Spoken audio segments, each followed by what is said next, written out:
Fire in the end, 1,075 points and taking home the title. And what a wonderful champion it is. And fully deserved after also that second game out of the LCK.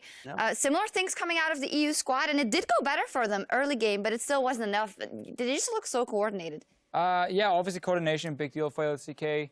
Lane swap early on, the first one of the entire tournament.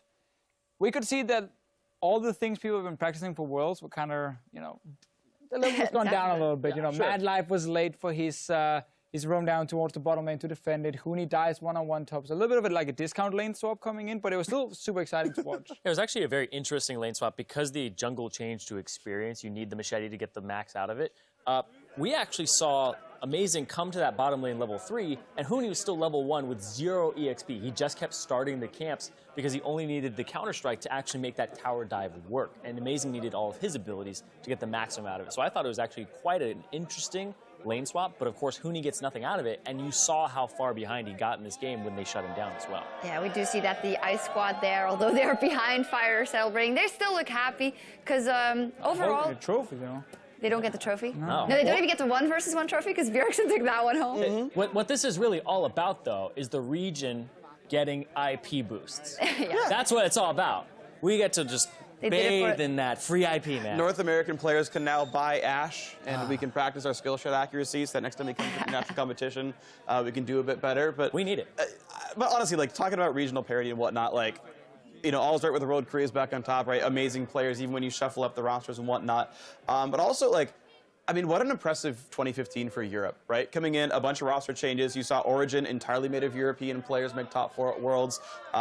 You know, Fnatic grabs 2 Korean imports, but even the All-Stars squad, where it's mostly European-born, like, look, this is a really, really good continent for League of Legends players, and they show it again at All-Stars, they showed it at Worlds, and that's, I mean, something to really be proud of for all the Europeans. And Korea reigns supreme. I mean, of course, but like, at least they're used to it, right? Yeah, like, here's 3 years in a row. Well, Korea won again, like, and that's good. Right? They're awesome. They're practicing very well. These players are amazing.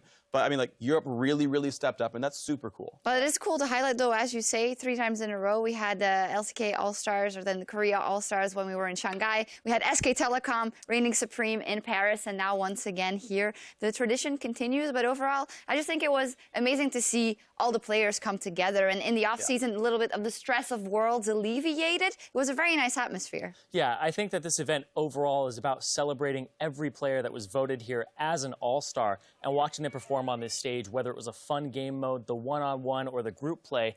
And this is what it is all about, is every single person on that stage, regardless of who won at the end of the day, it's about these players that you guys voted in. I absolutely agree. I mean, we had so many like fun game modes. The 10 Blitzcrank was amazing, and then like all assassins and all that fun stuff. I personally liked the Ale Damashka, like Ale being like, "Hey, I don't have any Russian friends." Damashka's like, "I'll be your friend." He's like, "I have a Russian friend now." Like that's just awesome. Like that, like melted my heart, and it like grew 2 sciences or something. You don't have one freak. I don't have a Russian friend, do I? Somebody's gonna tweet me. They're gonna be like, "I'm Russian." We're not getting into this. I mean, overall, the players have fun, the casters have fun, everything. Also really cool to see, though, how teams and players are taking it serious when it matters. They want to show what they can do in, like, the 1v1 tournament, even though there were some fun picks coming in. You don't want to lose. The regionals here, the final as well. I mean, serious picks, serious plays.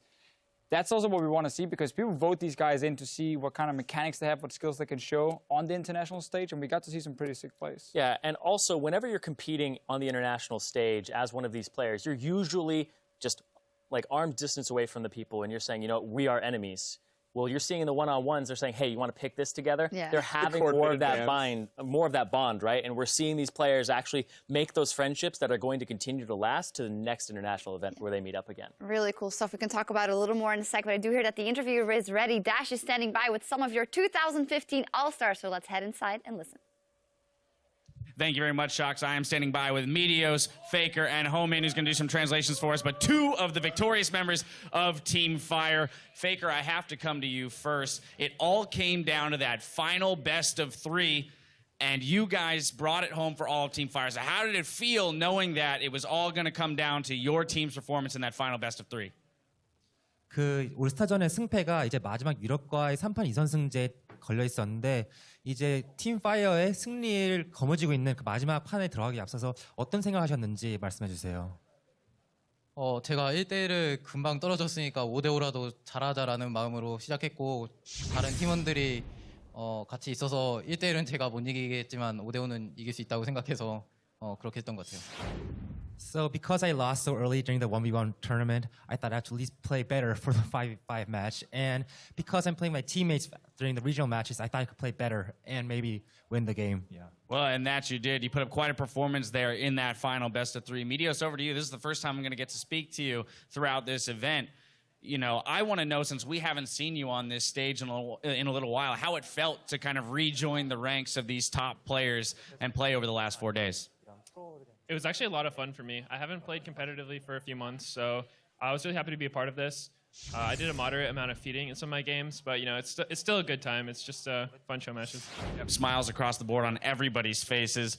Back over to you, Faker. On a more individual basis, I mean, you've mentioned that you played in the 1v1. You had the entire regional tournaments as well as a bunch of the other fun game modes. For you, though, what was your favorite moment of the tournament?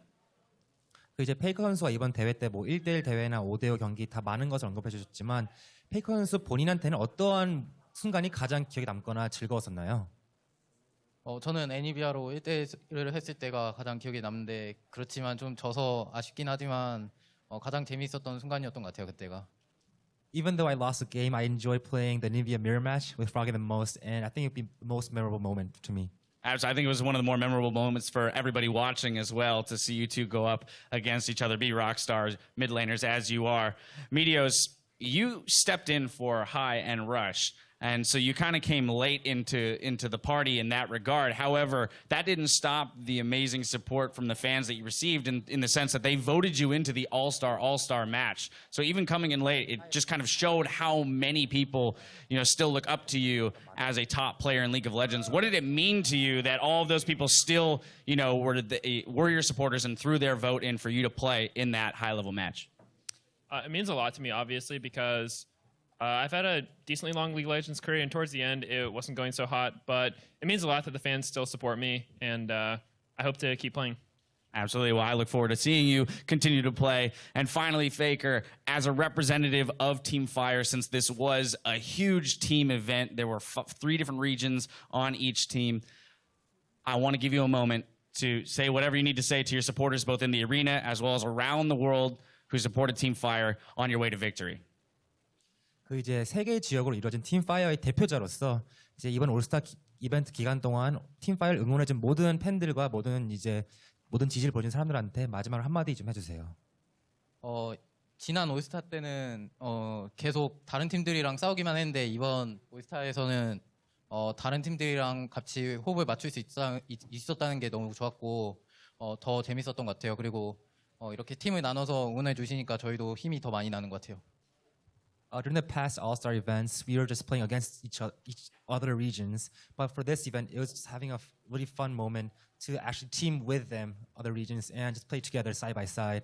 And I just want to thank all the fans who cheered for us, especially Team Fire. Yeah.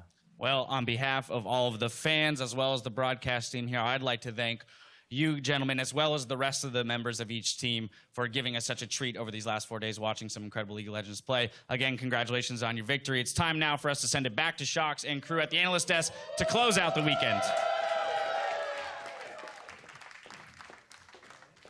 Thank you so much, Dash, and well, great work over the last 4 days and a great interview to close it all off there. I also love that they keep holding the flags. Oh, yeah. It must have been quite heavy, but they did do it, and just nice to hear from them, as wrap-up thought. Faker saying that Anivia moment was my favorite, which I think a lot of fans will actually echo as well. I mean, that's what I love about Faker as well. He's been basically the best player in the world for like 2 or 3 years now, and still he's so down to earth. He talks with all the other players. He's happy taking these one-on-ones with someone like Froggen, and it's just cool to see like 2 great players battle it out. And of course, Froggen won, so it's a bonus. I'm really glad they're walking away from this with more connections, and I like the fact that he brought in the idea that we have people who are from different regions on the same team now, as opposed to being against each other in opposition all the time. I think that this is a great event to throw because of that, because pros don't usually get that type of exposure to other professional players on that type of level where we're going to work on a team, even though we're from different regions. So I thought that was really cool. I like that kind of everyone got something to celebrate, right? We got Even if it was the best of one, EU beat Korea the first time around in the 5v5s. TSM fans got another victory with both Double Lift and Bjergsen up there in the finals. Like, Frog got to do his weird trolly stuff. Like, Kasing got to do his weird trolly stuff and have everyone, like, throw against him as well. So, like, there's so many, like, fun things going on. Like, Madlab got to play as Blitzcrank and Faker Zed. So, like, it was just, like, a whole bunch of things that, like, felt good as a fan of like each one of these players. Yeah, everybody's happy, and we're about to make one more person happy because throughout the tournament, you guys at home have been voting on the best plays of the year from regions around the globe. And of the 18 plays nominated at the beginning of All-Star 2015, just 6 remain, and you've been voting on your favorite play all day long. And your #1 play of the year comes from the North American LCS, courtesy of Phoenix. Let's take a look once again. Phoenix in this turret. Oh boy. He's pretty strong though. What's he gonna do? Oh, he got 2! He's gonna get a triple kill! A quadra kill! An amazing play by Phoenix on Azir! The legacy of Shurima is real! Let's see this again. All right, so they know he has his ult. COG is low. They try to flank from 2 sides. Double with next Smithy takes so much damage. They don't land the Bard CC. Triple Emperor's Defied into a soldier double. And I don't even know what happened to the last guy. Bard died off on the side as well for the 4th kill. Good Lord, Phoenix. Yeah, fantastic play. Missing the quadra kill, although we heard it like 20 times over the past 4 days. And you got everything. Yeah, a lot of really cool things. And it was like fun watching like a year in review of like amazing single plays. My personal vote is still the Marin TP in the mid lane. Not to like dunk on Phoenix's play or anything, but like just like the fact that like there's so many incredibly intelligent players that can make these clutch things when you have a second to make the decision. Phoenix is, of course, mechanically intensive play as well, super awesome. And it's like, I'm glad I get to watch these players play League of Legends for a living. Yeah, exactly. We watched them another full year, and we're going to be turning out the lights on the 2015 season. But the 2016 kickoff is just around the corner. No worries there. Korea's LCK is the first out of the gate, starting on January 13th, and then the European LCS, China's LPL, and the LMS get underway on January 14th. And the North American LCS is going to follow on the 16th as well. So that is a downtime of 2 weeks, kind of 3 weeks, and then we get back in the action. But it's been an amazing year. I mean, for sure. Yeah. Fantastic World Final, fantastic All-Star event. You guys are pretty cool too. League of Legends fans at home. Yep.